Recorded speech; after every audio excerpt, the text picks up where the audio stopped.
Hai Besti, gimana nih kabarnya? Pastinya happy dan sehat semua ya. Bertemu lagi di Celebrity Fresh yang siap menyajikan informasi selebriti terpanas dan teraktual hari ini. Kira-kira ada siapa aja ya yang lagi ramai dibahas? Langsung saja, ini dia.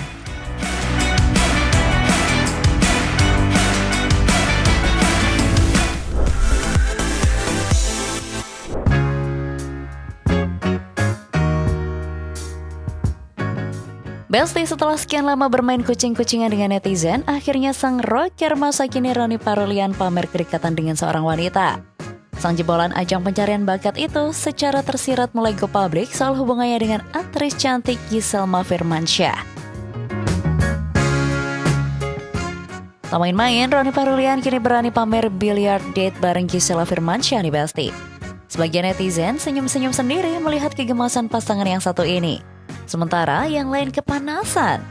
Pasalnya, Ronny Parulian yang dikenal memiliki barisan penggemar wanita yang sangat militan nih Besti. Lantas, akankah ajang go public ini jadi perayaan Hari Patah Hati Nasional bagi fans setianya?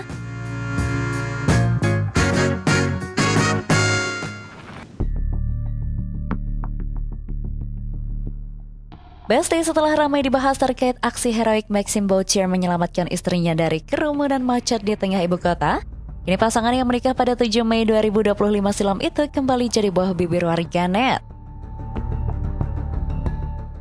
Bukan lagi soal keromantisan keduanya, melainkan karena hasil sesi photoshoot terbaru mereka yang beredar luas di media sosial.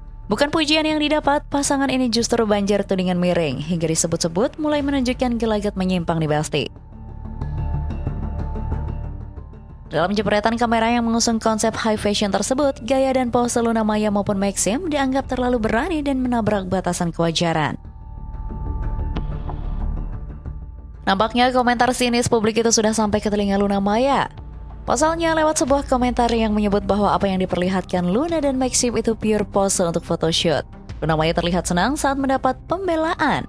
Ia pun menyematkan emot love untuk menjawab komentar tersebut. Selanjutnya ada Hotman Paris yang memberikan bantuan kepada keluarga dan korban pelecehan seksual oleh seorang kiai di sebuah pesantren di Pati. Penasaran seperti apa informasinya? Langsung saja, ini dia.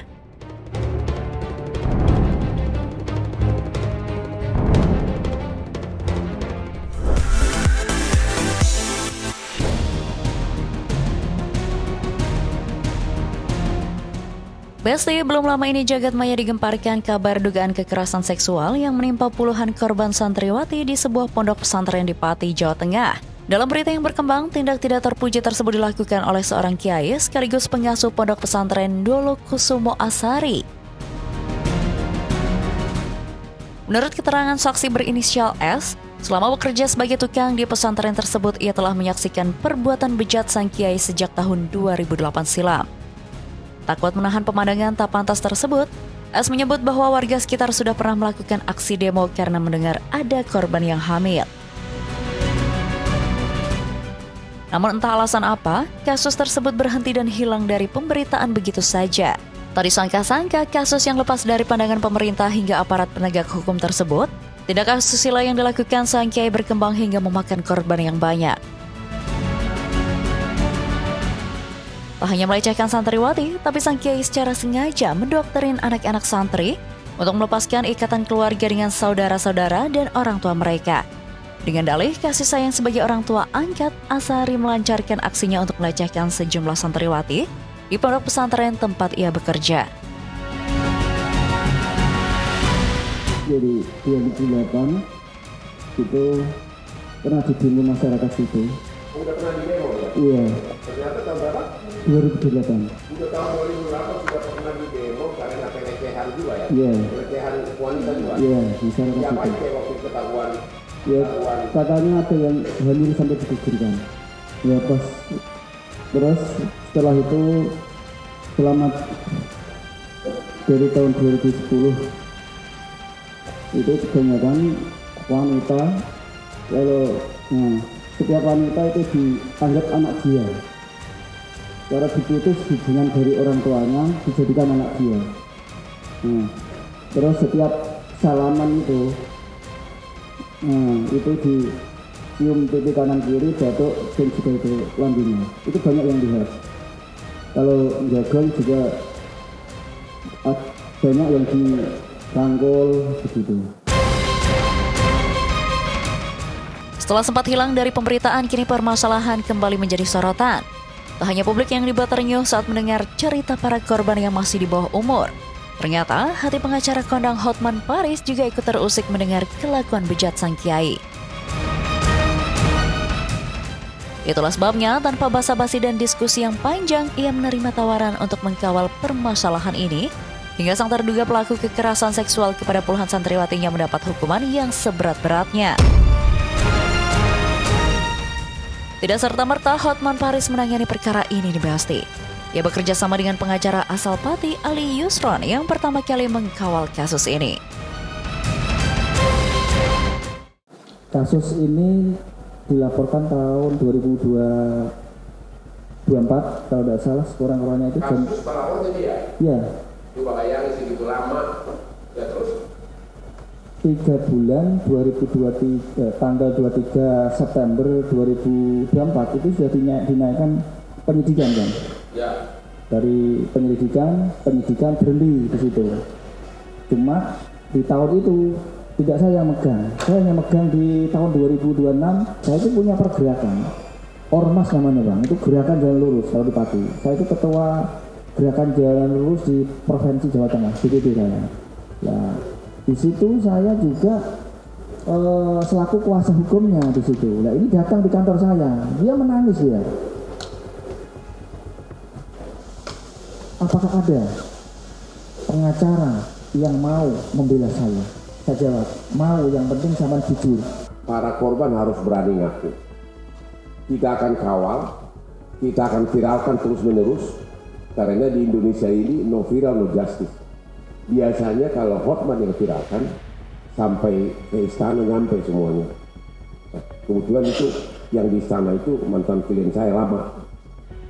Sama polisi-polisi juga kalau ada di akun saya agak sedikit khawatir. Karena hampir semua ya.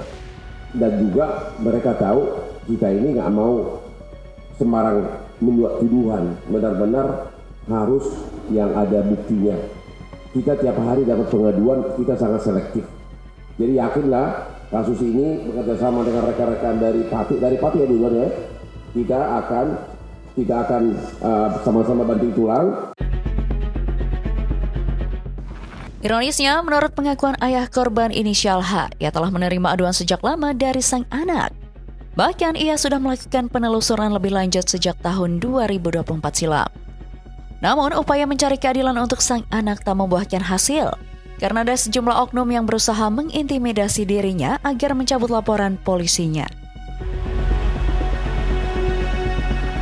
Dalam proses setelah saya membuat laporan itu, saya beberapa kali mendapat intimidasi dari keluarga pelaku, termasuk ancaman. Di situ saya tidak putus asa, soalnya dari awal tujuan saya bukan untuk semata-mata saya atau anak saya, tapi saya di situ melihat banyak generasi atau anak-anak jadi korban.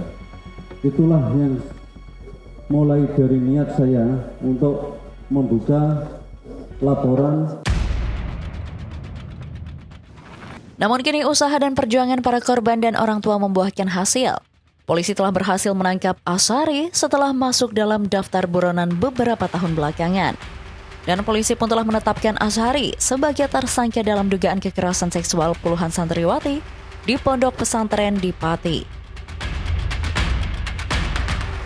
Dan bahkan melalui bantuan hukum Hotman Paris, keluarga korban berharap polisi turun tangan untuk mengusut tuntas kasus ini dan memberikan hukuman yang seberat-beratnya kepada pelaku. Oke Besti, stay tune terus di Celebrity Fresh, karena setelah ini masih ada informasi seru lainnya, so tetap di Celebrity Fresh.